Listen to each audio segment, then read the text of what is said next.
پتہ نہیں کیا ہو گیا آج کی نوجوان نسل کو، پتہ نہیں کن جیسے بننا چاہ رہے ہیں، پتہ نہیں کیوں ایسے چل رہے ہیں، پتہ نہیں کیوں ایسے کر رہے ہیں. تو سوچ سوچ کے دماغ خشک ہو رہا ہے کہ کیا لالچ مل رہا ہے ان کو، پتہ نہیں کیا ملنے والا ہے اس پر. اسی حال میں اگر خدا نہ خواستہ مر گئے تو بتائیے حضور کا سامنا کر سکتے ہیں؟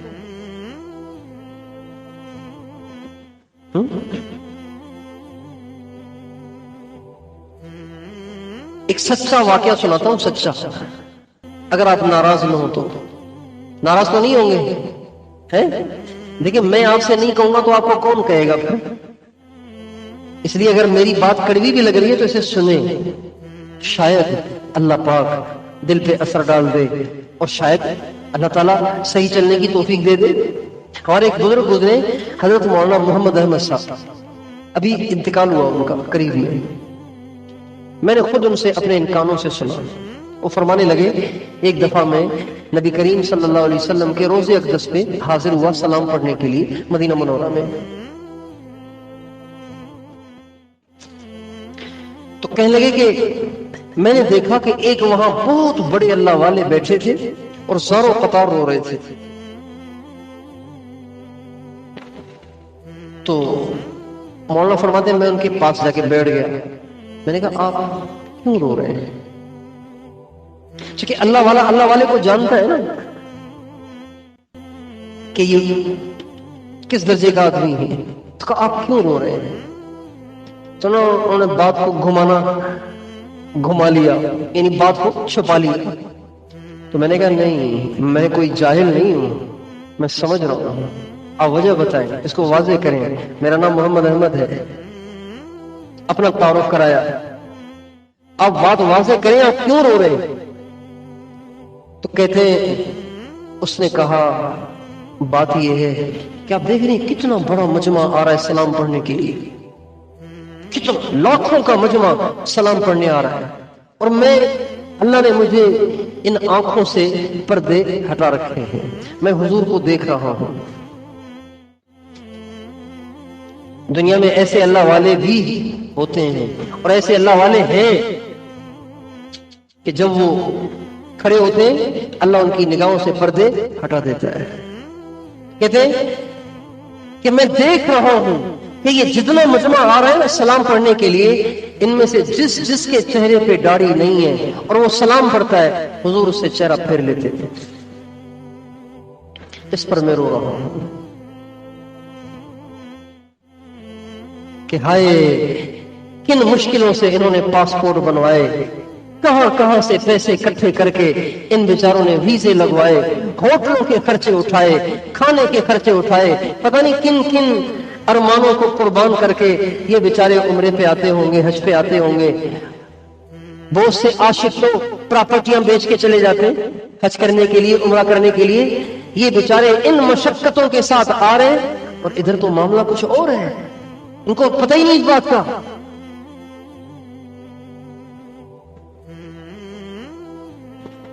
اس لیے کچھ سوچو.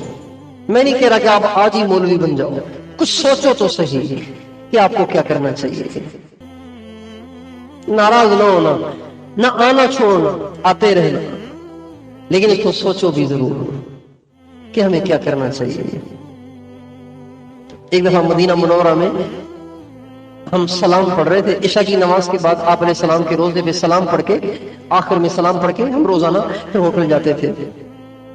سلام پڑھ کے جو ہی میں فارغ ہوا نا تو ایک نوجوان، خوبصورت نوجوان، وہ بھاگا آیا، کہنے لگا جی وہ مجھے آپ سے دعا کرانی ہے. میں نے کہا کیا؟ کہنے لگا جی میں مدینے میں رہتا ہوں، یہیں کا رہنے والا ہوں میں، تو لیکن یہاں کچھ حالات ایسے بن گئے ہیں کہ شاید مجھے مدینہ چھوڑنا پڑے،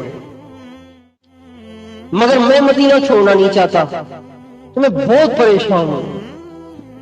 آپ دعا کریں اللہ مجھے مدینے سے محروم نہ کرے، میں مدینے میں رہنا چاہتا ہوں. تو میں نے کہا ابھی تو ہم حضور کے سامنے کھڑے ہوئے، باہر چل کے بات کرتے ہیں.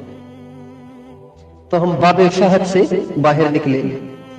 باب فات کے سامنے ہی کھڑے ہو کے میں نے ان سے کہا کہ نوجوان تھے، میں نے کہا آپ مدینے میں رہنا چاہتے ہیں؟ کہا جی۔ تو میں نے کہا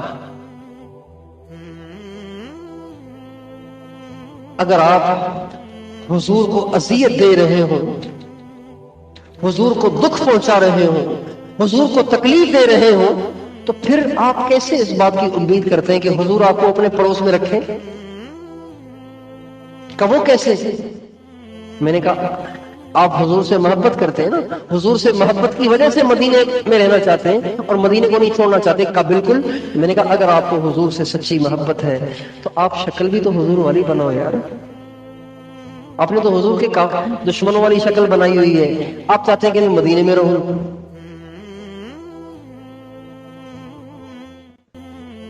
پھر میں نے ان سے کہا دیکھیں دنیا میں دو ہی چہرے ہیں، دو قسم کے چہرے ہیں پوری دنیا میں، تیسرا کوئی چہرہ نہیں۔ ایک چہرہ حضرت محمد صلی اللہ علیہ وسلم کے اسٹائل کا ہے اور ایک چہرہ کفار کے اسٹائل کا ہے۔ کوئی کٹواتے ہیں، کوئی منڈواتے ہیں، کوئی آدھی کٹواتے ہیں آدھی چھوڑ دیتے ہیں، یہ سارے کفار کے اسٹائل ہیں۔ تو دنیا میں دو ہی اسٹائل ہیں، ایک اللہ کے نبی کا اسٹائل ہے، ایک کفار کا اسٹائل ہے، آپ کے دشمنوں کا اسٹائل ہے۔ دو چہرے ہیں دنیا میں، ایک ہمارے آقا کا خوبصورت چہرہ اور ایک اللہ کے نبی کے دشمنوں کا چہرہ۔ آپ کو میں اختیار دیتا ہوں، آپ ان دونوں میں سے ایک چوائس کر لیں، پسند کر لیں۔ تو کہا میں تو حضور کا چہرہ پسند کروں گا۔ تو میں نے کہا بس اب آپ توبہ کر لیں۔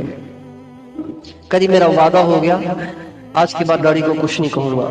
میں نے کہا اگر آپ یہ وعدہ کر رہے ہیں کہ آج کے بعد داڑھی کو کچھ نہیں کہیں گے تو میں بھی آپ سے وعدہ کرتا ہوں کہ آپ مدینے سے کہیں نہیں جائیں گے۔ دعا کروں گا، میں اللہ سے رہوں گا، دعا کروں گا۔ اچھا جب ہم بات کر رہے تھے نا آپس میں، تو مدینے کا ایک اور ساتھی، وہ بھی مدینے میں رہتا ہے، وہ بھی یہ ساری بات کھڑی ہو کے سن رہا تھا۔ یہ ساری بات سن کے وہ تھوڑا سا الگ ہو گیا، فون پہ بات کرنے لگ گیا۔ جب ہم فارغ ہو گئے تو وہ بھی فارغ ہو کے آ گیا۔ میں کہا کس کا فون تھا، کس سے بات کر رہے تھے؟ کہنے لگے میرے بھائی رہتے ہیں کینیڈا میں۔